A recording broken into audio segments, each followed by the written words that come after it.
Et yo mes Digisauveurs préférés, c'est Thomas, j'espère que vous vous portez bien. On se retrouve aujourd'hui pour notre rendez-vous hebdomadaire avec la review de l'épisode 16 de Digimon Adventure. Un épisode de cette semaine qui, ma foi, est plutôt très bon, même s'il n'est pas exempt de défauts. L'épisode de cette semaine a pour titre Tokyo envahit l'ombre de Jay. L'épisode 16 fait suite au cliffhanger de la semaine dernière avec Taichi, Koshiro, Mimi et leurs digi-partenaires dans une ville qui semble être Tokyo. Et rappelez-vous, je vous avais dit dans la review précédente que l'on aurait une surprise et que ça ne serait pas la vraie Tokyo. Alors que Taichi et Koshiro se posent des questions, trouvant anormal d'être de retour dans le monde réel, alors qu'ils n'ont même pas encore accompli leur seule mission qui est de retrouver le Digimon sacré, Mimi elle est toute contente et ne pense qu'à manger plein de choses comme des bubble tea, des pancakes et surtout des cheeseburgers à l'avocat. Taichi et Koshiro décident qu'il est préférable qu'ils rentrent tous voir si leurs familles vont bien.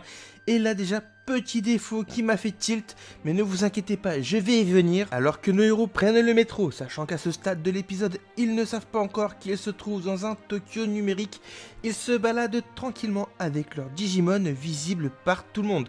Alors oui, le téléspectateur lui sait que ce n'est pas le vrai Tokyo, au vu des indices qu'on nous laisse durant l'épisode, mais j'ai trouvé ça dommage qu'ils ne cherchent pas à les cacher ou même à les déguiser comme dans la série de 99. Avant que les enfants ne se séparent pour rentrer chez eux, vu que Mimi habite dans le quartier chic de Tokyo, ils trouvent étrange qu'il n'y ait plus la panne de courant et que les gens semblent agir comme si il ne s'était rien passé. C'est à partir de ce moment-là que nos héros vont commencer à être piégés dans ce qui semble être une boucle infinie et de ce fait, ils ne vont que faire passer et repasser aux mêmes endroits. D'ailleurs, je ne vous cache pas que cette partie de l'épisode, je l'ai trouvée assez longue, vu que ça prend quand même une bonne moitié de l'épisode. Nos héros, commençant à trouver cela étrange, finissent par se retrouver, et alors que Koshiro essaie de se connecter à sa tablette, Mimi voit un agent, et voulant lui demander son chemin pour trouver la sortie, les choses commencent à bouger, car en réalité, ce n'est pas un humain,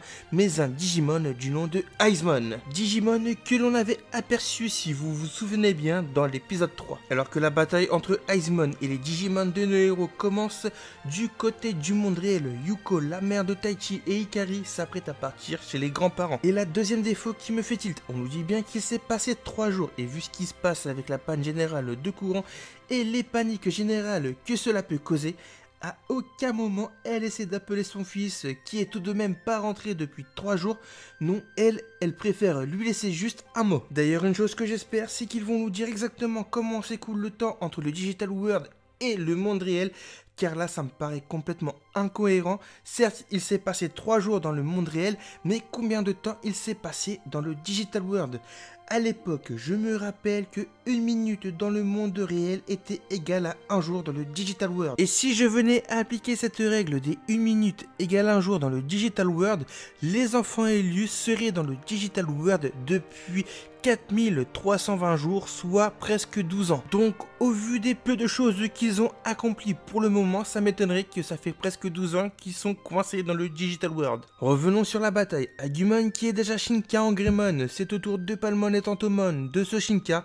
Et là, je sais pas si vous avez fait attention, mais la Toei ne s'est pas foulée et a recyclé une scène de l'épisode 14. Alors que Greymon, Kabuterimon et Togemon font leur possible pour repousser les Aizmon, ces derniers fusionnent et forment un Digimon bien plus imposant, même si en soi il est à peine au level adulte, soit champion. Nos héros ne perdent pas de temps et font Shoshinka leur Digimon. Et malgré qu'Agumon, Tentomon et Palmon soient à leur forme parfaite, Aizmon ne se laisse pas abattre et leur fait face en leur envoyant des immeubles, des trains ou même des avions. Koshiro comprend alors que si Aizmon est capable de faire cela, c'est grâce aux données de Tokyo qu'il a absorbées. Du coup, il fait le lien et il comprend que c'est Aizmon qui est la cause de la panne générale de courant. Metal Greymon, Atlur, Kabuterimon et Lilymon foncent sur Aizmon, mais ce dernier leur envoie 3 énormes pétroliers. Et là, alors que je ne m'y attendais absolument pas, Sora, Yamato et Joe arrivent en renfort. Et enfin, il était temps car je suis content que le groupe soit à nouveau réuni.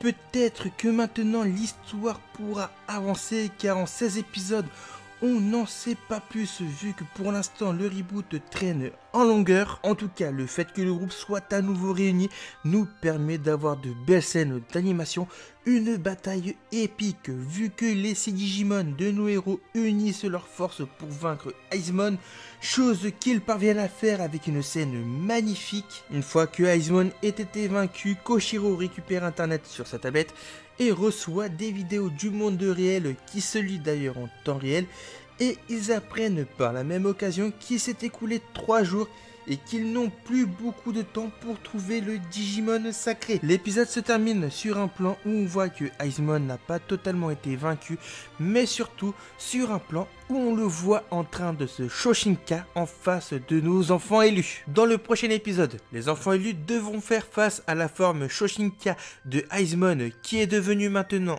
Orochimon, un Digimon que l'on avait pu apercevoir dans Digimon Tamers. D'ailleurs, au vu de la tournure des événements, je ne serais même pas étonné de voir que Wagremon pop dès l'épisode 18, voire même dès l'épisode 19. Une chose qui est sûre, même imminente, c'est l'arrivée de Takeru et Hikari dans le groupe. Mon avis sur cet épisode est positif, même si c'est vrai qu'au début de l'épisode, il traîne en longueur.